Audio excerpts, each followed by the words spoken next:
Hello everyone, कैसे हैं आप सभी। तो मेरा नाम है प्रियांशु जैन और मैं हूं आपका एसएसटी टीचर।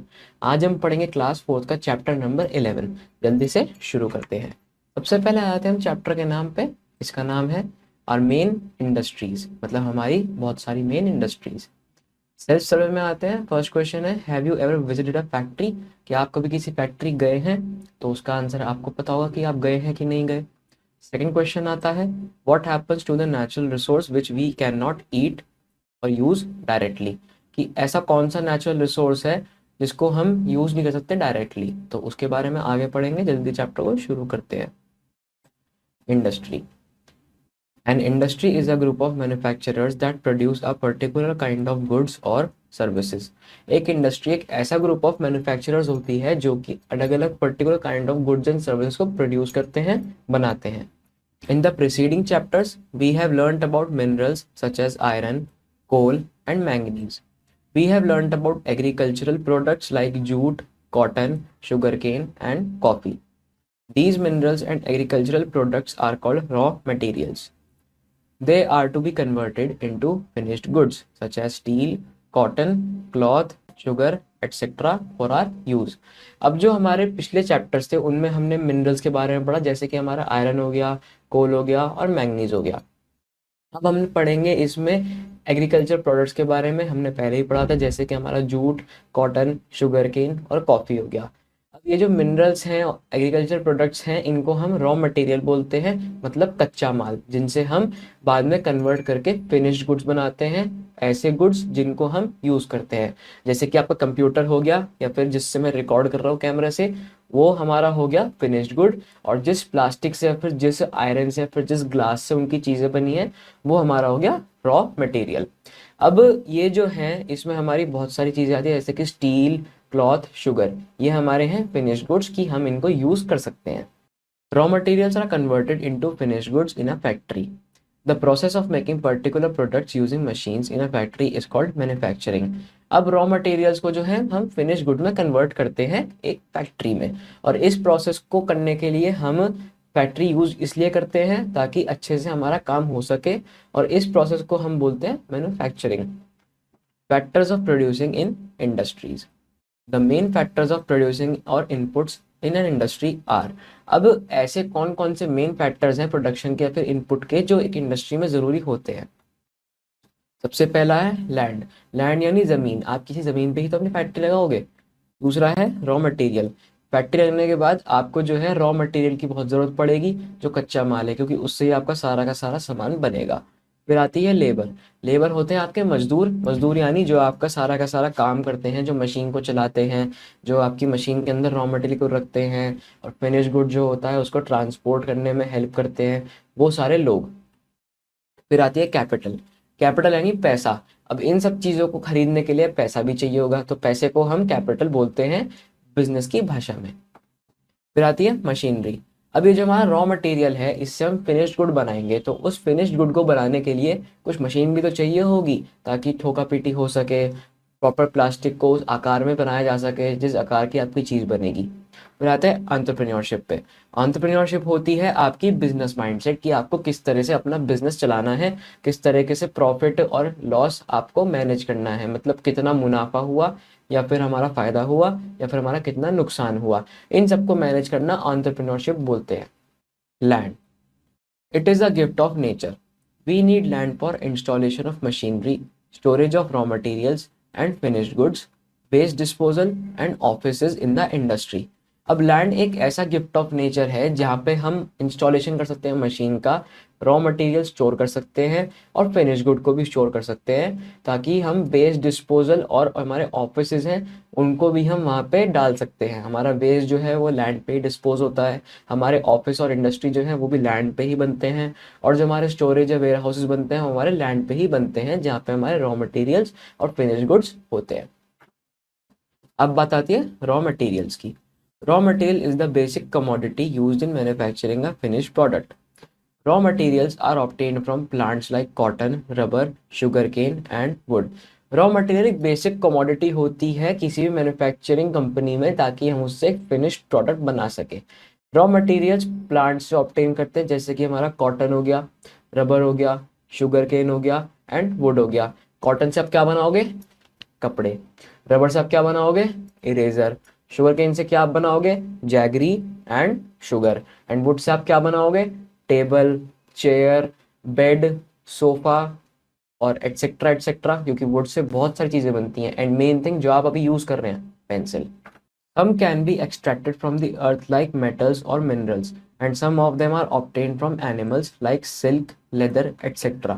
अब कुछ रॉ मटेरियल्स ऐसे होते हैं जो हम अपनी धरती माँ में से एक्सट्रैक्ट करते हैं, जैसे कि मेटल्स और मिनरल्स हो गए, और कुछ हमें मिलते हैं एनिमल्स से, जैसे कि सिल्क और लेदर हो गए। मिनरल्स में आ गए आपके वही मेटल्स वगैरह, और एनिमल से आपको सिल्क यानी रेशम मिलता है।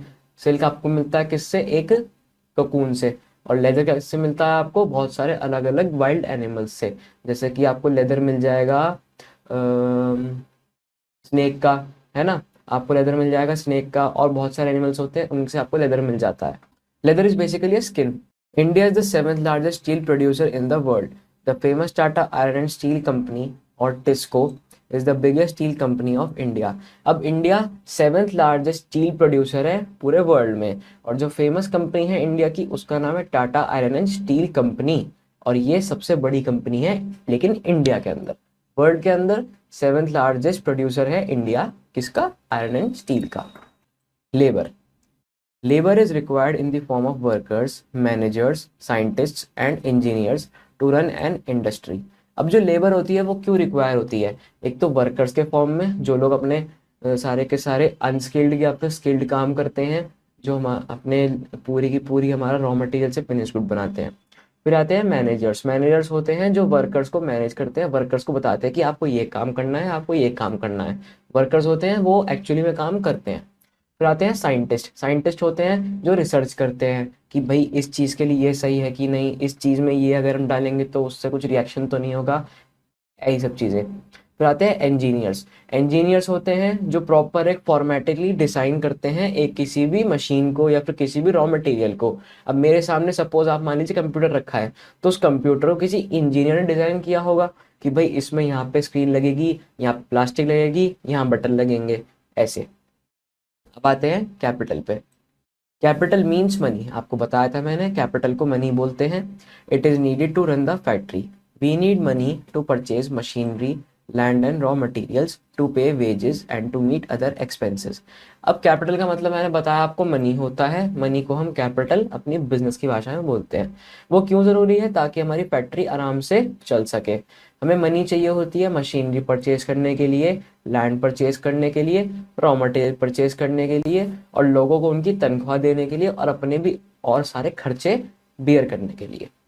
Machinery. Machinery are required to convert these raw materials into the final products. Machines are require the power of electricity that can be thermal power, hydroelectric power और nuclear atomic power. अब machine जो है वो ज़रूरी क्यों होती है? ताकि रॉ मटेरियल्स को फाइनल प्रोडक्ट्स में बदल सकें। मशीन्स को पावर चाहिए होती है या फिर इलेक्ट्रिसिटी चाहिए होती है, जो कि हम कहाँ कहाँ से ले सकते हैं? थर्मल पावर प्लांट से, हाइड्रो इलेक्ट्रिक पावर प्लांट से, या फिर न्यूक्लियर या फिर एटॉमिक पावर प्लांट से। अब आते हैं एंटरप्रेन्योरशिप पे। It refers to the creativity and initiatives needed to start an industry and develop new products.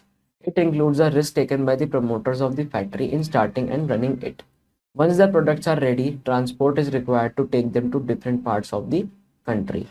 जैसा कि बताया मैंने आपको, एंटरप्रेन्योरशिप होता है बिजनेस माइंडसेट, और बिजनेस माइंडसेट में चाहिए होता है क्रिएटिविटी और इनिशिएटिव एंड रिस्क टेकिंग का। आपको रिस्क लेना आना चाहिए, आपके माइंड में क्रिएटिविटी होनी चाहिए, कैसे मैं इस चीज़ को करूं, और इनिशिएटिव लेना मतलब मुझे ये स्टार्ट करना है। किसी भी इंडस्ट्री को स्टार्ट करने के लिए या फिर उसे डेवलप करने के लिए या फिर उसके अंदर प्रोडक्ट्स बनाने के लिए आपको ये चीज़ें चाहिए ही चाहिए होंगी। अब एक बार जब प्रोडक्ट रेडी हो गया, उसके बाद ट्रांसपोर्टेशन रिक्वायर होगी ताकि हम उन्हें different different parts of country में ले जा सकें और बेच सकें। Classification of industries. Industries are divided into three groups: cottage industries, small scale industries and large scale industries. अब इंडस्ट्रीज हैं हमारी तीन तरीके से हम बांटी गई हैं। पहली है कॉटेज इंडस्ट्री, फिर है स्मॉल स्केल इंडस्ट्री एंड फिर है लार्ज स्केल इंडस्ट्री। अब पहले आते हैं हम कॉटेज इंडस्ट्री पे। Cottage industries are very small. They are set up by people in their own homes and require very few workers. These industries produce goods like shoes, blankets, shawls, toys, handloom, cloth, jewelry, etc. These industries do not require heavy machines, they require only simple tools. अब जो cottage industry होती है वो बहुत छोटी सी होती है, वो लोगों ने अपने घर में ही सेटअप करी होती हैं, जिसमें बहुत कम लोग रिक्वायर होते हैं एज अ वर्कर। अब ये इंडस्ट्रीज हैं, ये शूज़ बनाती हैं, ब्लैंकेट्स बनाती हैं, shawls, toys, handloom, cloth, jewellery, ऐसी चीज़ें बनाती हैं अपने घर पे ही। अब इन इंडस्ट्रीज को ज़्यादा हैवी मशीन्स रिक्वायर्ड नहीं होती हैं, इनको सिंपल टूल्स रिक्वायर्ड होते हैं जो कि हम हाथ से चलाते हैं। जैसे अगर हमें क्लॉथ बनाना है तो उसके लिए हमें सुई चाहिए होगी और धागा चाहिए होगा, वो तो हाथ से चलेगा। अब हम मशीन लगाएंगे तो हमारे पास प्रोडक्शन बहुत ज़्यादा हो जाएगी, वो आ जाएगी हमारी स्मॉल या फिर लार्ज स्केल इंडस्ट्री में। Small scale industry, when many people work in small factories and use small machines and produce goods like hosiery, garments, utensils, plastic goods, tools, and small machines, it is called a small scale industry. These industries are distributed all over the country. जैसे आपको बताया मैंने ऊपर, जैसे ही machine लगी वो small scale industry में आ जाती है। यहाँ पे आप देख सकते हैं कि यहाँ पे मशीन लगी हुई है और ये स्मॉल स्केल इंडस्ट्री में है। और स्मॉल स्केल इंडस्ट्री में होता है, छोटी छोटी मशीन्स होती हैं जिससे हम गुड्स प्रोड्यूस करते हैं, जैसे कि हॉजरी गारमेंट्स हो गए, यूटेंसिल्स हो गए, प्लास्टिक गुड्स हो गए, टूल्स हो गए और छोटी मशीन्स, उसको हम स्मॉल स्केल इंडस्ट्री बोलते हैं। अब ये हमारे ऑल ओवर द कंट्री छोटे छोटे पार्ट्स में बटी हुई हैं, अलग अलग स्मॉल स्केल इंडस्ट्री लगा रखी है लोगों ने, जहाँ पे अच्छी खासी हमें एम्प्लॉयमेंट मिल जाती है। आते हैं लार्ज स्केल इंडस्ट्री पे, जहाँ पे ऑटोमेटेड मशीन्स होती हैं। ये सेमी ऑटोमेटेड है, इसको हमें हाथ से चलाना पड़ता है मशीन को, और यहाँ पे फुल्ली ऑटोमेटिक मशीन्स हैं। When big mills or big machines are set up and thousands of people work to produce goods like textiles, iron and steel, automobiles, railway engines, and electrical goods, it is called large scale industry. Huge amount of money is needed to run the large scale industries. अब जो large scale industry होती हैं वहाँ पे बहुत बड़ी बड़ी mills या फिर बहुत बड़ी बड़ी मशीन सेटअप हो जाती हैं और हज़ारों लोगों को वहाँ पे वर्क करने को मिलता है ताकि वो गुड्स प्रोड्यूस कर सके, जैसे कि टेक्सटाइल हो गए, आयरन स्टील हो गया, ऑटोमोबाइल्स यानी गाड़ी बाइक वगैरह, रेलवे के इंजन्स हो गए और इलेक्ट्रिकल गुड्स हो गए। तो इसे हम लार्ज स्केल इंडस्ट्री बोलते हैं। अब इसमें इंडस्ट्री में बहुत ज़्यादा पैसा चाहिए होता है ताकि हम इस इंडस्ट्री को चला सके। आप देख सकते हैं यहाँ पे कि कितनी बड़ी बड़ी मशीन्स हैं, इनको चलाने के लिए बहुत सारा पैसा और बहुत सारी बिजली चाहिए होगी। The large scale industries are generally located in areas connected to major business centers and are located in the area where raw materials and sources of power are easily available. अब जो हमारी लार्ज स्केल इंडस्ट्री हैं वो generally कहाँ पे located होती है, जहाँ पे मेजर बिजनेस सेंटर्स होते हैं और उस एरिया में लोकेट होती हैं जहाँ पे रॉ मटेरियल्स या फिर सोर्स ऑफ पावर जो है इजीली अवेलेबल होता है। जब तक हमारे पास सब कुछ इजीली अवेलेबल नहीं होगा, चाहे वो रॉ मटेरियल हो, चाहे वो हमारी इलेक्ट्रिसिटी हो, चाहे वो हमारा मेजर बिजनेस सेंटर हो या फिर हमारा प्रॉपर मार्केट हो, जब तक हमारे पास वो एक इजीली अवेलेबल शेप में नहीं होगा तब तक हमारा लार्ज स्केल इंडस्ट्री जो है वो ग्रो नहीं कर सकती, वो आराम से प्रॉफिट नहीं कमा सकती। Industries in India, industries that use raw materials obtain from agriculture and forest such as cotton, wool, silk, jute, sugar cane etcetera are called agro based industries. अब जो हमारी इंडस्ट्रीज हैं जो रॉ मटेरियल्स यूज करते हैं ऐसे जो कि एग्रीकल्चर और फॉरेस्ट से आए हैं, जैसे कि हमारा cotton, wool, silk, jute, sugar cane etcetera etcetera हमें ऑब्टेन होते हैं, उन्हें हम एग्रो बेस्ड इंडस्ट्रीज बोलते हैं, क्योंकि वो एग्रीकल्चर और फॉरेस्ट से मिलके हमारे पास रॉ मटेरियल्स आता है। अब आते हैं कॉटन टेक्सटाइल इंडस्ट्री पे। It is one of the largest and oldest industry in India. India is one of the largest leading producers of cotton textile. These mills are located mostly around Mumbai, Kolkata, Ahmedabad, Madurai, Bengaluru, Chennai, Varanasi and Panipat. अब जो cotton textile industry है वो largest है और oldest है industry India के अंदर। India है वो वर्ल्ड का लार्जेस्ट या फिर लीडिंग प्रोड्यूसर है कॉटन टेक्सटाइल का। अब ये मिल्स कहाँ कहाँ पे लोकेटेड हैं? मुंबई, कोलकाता, अहमदाबाद, मदुरई, बेंगलुरु, चेन्नई, वाराणसी और पानीपत के बहुत सारे जगहों पे आसपास में। ये हमारी कॉटन इंडस्ट्री है, ये हमारी वुलन इंडस्ट्री है। Woollen textile mills, the first woollen mill was set up in 1876 at Kanpur. The woolen textile industry is decentralized in India. At present, Punjab produces 50% of the woolen textile. The main centers are Amritsar, Ludhiana and Dhariwal. Shawls, rugs, blankets and carpets are also made from wool. अब जो हमारी पहली woollen मिल थी वो कब setup हुई थी? 1876 year में, और कहाँ पे? कानपुर में। अब वुलन टेक्सटाइल इंडस्ट्री है वो इंडिया में डिसेंट्रलाइज्ड है। अब इस समय Punjab 50% of woollen textile produce करता है और जो मेन सेंटर्स हैं वो हैं अमृतसर, लुधियाना और धारीवाल। अब यहाँ पे श्रग्स बनते हैं, शॉल्स बनते हैं, ब्लैंकेट्स बनते हैं, कारपेट्स बनते हैं और ये सब चीज़ें वूल से बनती हैं।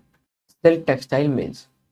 Silk textile mills are mostly located in Bengaluru, Mysore, Kanchipuram, Coimbatore, Surat, Murshidabad, Varanasi and Bhagalpur. अब सिल्क टेक्सटाइल मिल कहाँ कहाँ पे मोस्टली लोकेटेड है? बेंगलोर में, मैसूर में, कांचीपुरम, कोयम्बटूर, सूरत, मुर्शिदाबाद, वाराणसी और भागलपुर में। ये कुछ जगह यहाँ पे टेक्सटाइल मिल्स हमारी लोकेटेड है। Sugar mills. These are located in the sugarcane producing states of Uttar Pradesh, Maharashtra, Madhya Pradesh, Bihar, Punjab and Tamil Nadu. अब ये शुगर मिल्स जो हैं वो हमारे कहाँ कहाँ लोकेटेड है? जहाँ पे शुगर केन प्रोड्यूस होता है और वो स्टेट्स का नाम है उत्तर प्रदेश, महाराष्ट्र, मध्य प्रदेश, बिहार, पंजाब एंड तमिलनाडु। फिर आते हैं हम अपनी जूट मिल्स पे। Most of the jute mills are located around the Kolkata. The main centres are Kolkata, Rishra, Titagarh, Howrah और भज एंड नाइती। अब जो जूट मिल्स हैं वो कहाँ कहाँ पे लोकेटेड है? मोस्टली कोलकाता के अराउंड और मेन सेंटर्स हैं कोलकाता, रिशरा, तीतागढ़, हावड़ा, भज एंड नाइता। ये है हमारी सिल्क टेक्सटाइल मिल, ये हमारी शुगर मिल और ये हमारी जूट मिल। ये है शुगर केन्स। फिर आते हैं पेपर मिल्स पे। Paper mills are located in West Bengal, Punjab and Madhya Pradesh. Paper mills हमारी वेस्ट बंगाल में है, पंजाब में है और मध्य प्रदेश में, 3 स्टेट्स में। Mineral based industries. Industries that use raw materials obtained from minerals are called mineral based industries. Minerals are important for the industrial development of a country. अब जो इंडस्ट्रीज है वो रॉ मटेरियल्स यूज करते हैं जो कि एक मिनरल से मिलती है या फिर उसे हम कहते हैं mineral based industries. Minerals important क्यों है इस इंडस्ट्रियल डेवलपमेंट के लिए, कंट्री के लिए? ताकि हम बहुत सारी चीज़ें बना सकें जो हमारी ज़रूरत की हैं। अब इसमें आती हैं बहुत सारी इंडस्ट्रीज, जैसे कि हमारी पहली है iron and steel industry. Iron and steel industry is the key industry of our country. Most of the iron and steel plants are located near the coal and iron ore mining regions.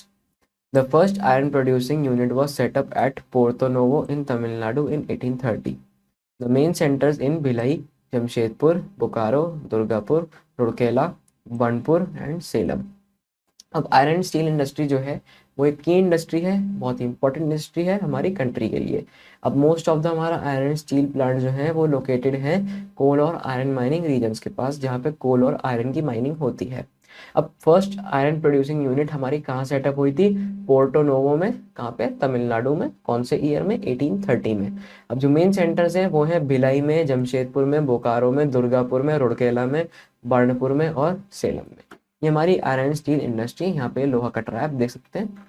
Railway equipment industries. These industries are mostly located in Perambur, Kolkata, Chittaranjan, Kapurthala and Varanasi.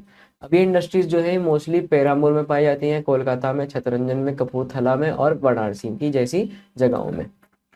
अब आते हैं automobile industry पे, जहाँ पे गाड़ी bike बनती हैं। It is the fastest growing industry in India. This industry produces two-wheelers, trucks, car, buses, and three-wheelers. They play an important role in our life and in growth of Indian economy. These industries are located in Gurugram, Chennai, Pune, Jabalpur, Kolkata, Jamshedpur and Nasik. अभी ये एक fastest growing industry है India की और इस industry में two wheelers, trucks, cars, buses और three wheelers produce होते हैं। अब एक बहुत इंपॉर्टेंट रोल प्ले करते हैं हमारी लाइफ में और इंडियन इकोनॉमी की ग्रोथ में। ये इंडस्ट्रीज कहाँ कहाँ पे हैं? गुरुग्राम में, चेन्नई में, पुणे में, जबलपुर में, कोलकाता में, जमशेदपुर में और नासिक में। अब आती है एविएशन इंडस्ट्रीज। एविएशन इंडस्ट्रीज में कहते हैं the aviation industries manufacture aeroplanes. The centres of manufacturing aircraft are in Bengaluru, Kanpur and Hyderabad. अब एविएशन इंडस्ट्रीज जो हैं वो क्या मैन्युफैक्चर करती हैं? हमारे aeroplanes. The centres of manufacturing aircraft कहाँ पे है? जहाँ पे एयरक्राफ्ट मैन्युफैक्चर होते हैं वो है हमारे बेंगलोर, कानपुर और हैदराबाद जैसी जगह। Fertiliser industries. The fertiliser industries help to increase our farm produce. These are at Sindri in Bihar, Nangal in Punjab, Gorakhpur Uttar Pradesh etcetera. अब फर्टिलाइजर इंडस्ट्रीज जो हैं वो हमारा फार्म प्रोड्यूस इंक्रीज करने में हेल्प करती हैं। ये कहाँ पे हैं? बिहार के अंदर सिंदरी में, पंजाब के अंदर नांगल में और उत्तर प्रदेश में गोरखपुर में और बहुत सारी जगह है। Heavy electrical industries. The giant of this industry is known as Bharat Heavy Electricals Limited और भेल।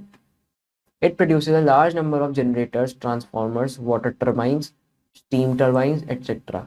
They are located in Bengaluru, Bhopal, Haridwar, Hyderabad, Jhansi and Tiruchirappalli. अब जो इस हेवी इलेक्ट्रिकल इंडस्ट्रीज का जाइंट है या फिर जो इनका सबका पापा है इस मामले में कि हम ये बनाते हैं, वो है हमारे भारत हेवी इलेक्ट्रिकल्स लिमिटेड यानी भेल। ये सबसे ज़्यादा number of generators, transformers, water turbines and steam turbines produce करते हैं पूरे इंडिया में। सबसे ज़्यादा इनके थ्रू ही प्रोड्यूस हो जाता है और किसी कंपनी के द्वारा नहीं। ये कहाँ पे हैं? बेंगलुरु में, भोपाल में, हरिद्वार, हैदराबाद, झांसी एंड तिरुचिरापल्ली में। Ship building industries. This industry developed in India only after independence. Ships are built at the shipyards of Kochi, Visakhapatnam, Mumbai and Marmagao. अब ये जो इंडस्ट्रीज हैं ये केवल इंडिया में इंडिपेंडेंस के बाद ही आई थी और यहाँ पे शिप्स बनते हैं शिपयार्ड्स के अंदर। और ये कब जगह कौन कौन सी है? कोची, विशाखापट्टनम, मुंबई और मरमागांव में। अब इम्पोर्टेंस ऑफ इंडस्ट्रीज में हमें बताते हैं कि 4 इंपॉर्टेंस इंडस्ट्रीज की। फर्स्ट है इकोनॉमी का financial condition of a country improves.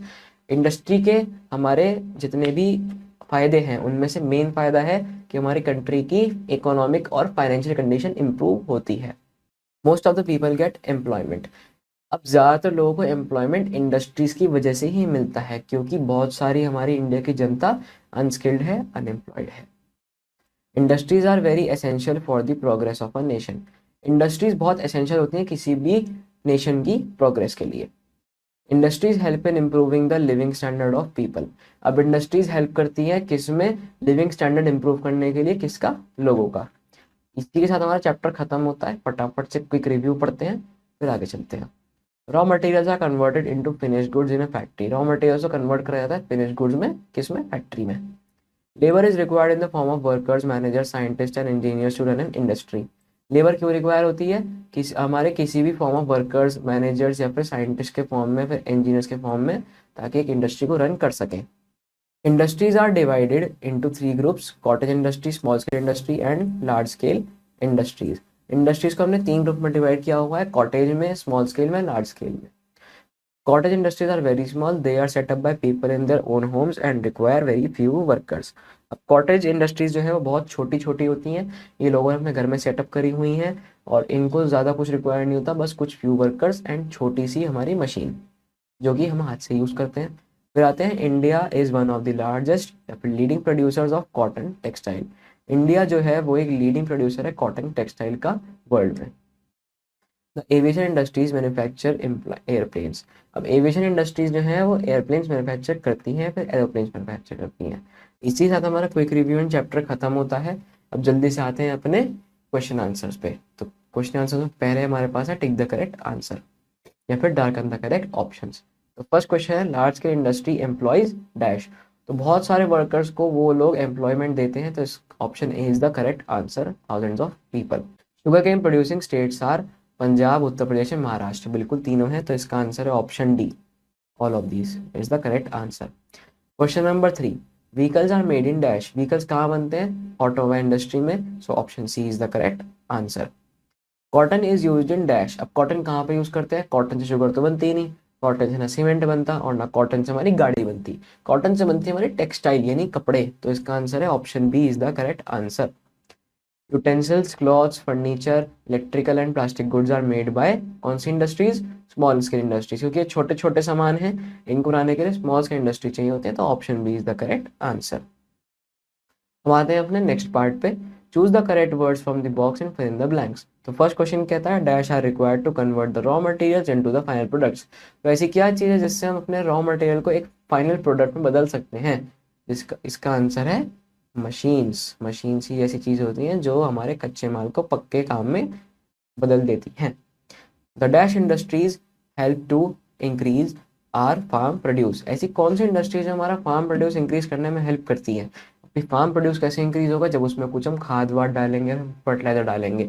तो खाद हमारे पास तो कुछ ऐसा है नहीं, फर्टिलाइजर है, तो इसका आंसर है फर्टिलाइजर इंडस्ट्री। थर्ड क्वेश्चन कहता है हमसे dash industries one of the oldest industry in the India. India के अंदर सबसे पुरानी इंडस्ट्री कौन सी है? तो इसका आंसर है cotton industry. Dash industries manufacture aeroplane. आते हैं ट्रू एंड फॉल्स पे। India's iron and steel industries over 1000 year old. बिल्कुल गलत, 1000 ऑफ ईयर ओल्ड नहीं है। India is the largest producer of sugar in the world. बिल्कुल true. Silk textile mills are located in Surat, Varanasi and Bhagalpur. True. Sugar cane is used in sugar industries. True. Industries are divided into two groups. नहीं, industries को हमने divide किया है 3 industries में, जो है हमारी एक तो कॉटेज इंडस्ट्री, एक स्मॉल स्केल इंडस्ट्री और एक लार्ज स्केल इंडस्ट्री। तो गाइज इसी के साथ हमारा चैप्टर खत्म होता है। आई होप आपको ये चैप्टर बहुत अच्छे से समझ में आया होगा। इसी तरह से इस चैप्टर को पढ़ते रहे। मैं मिलता हूँ आपसे नेक्स्ट चैप्टर में, तब तक के लिए बाय।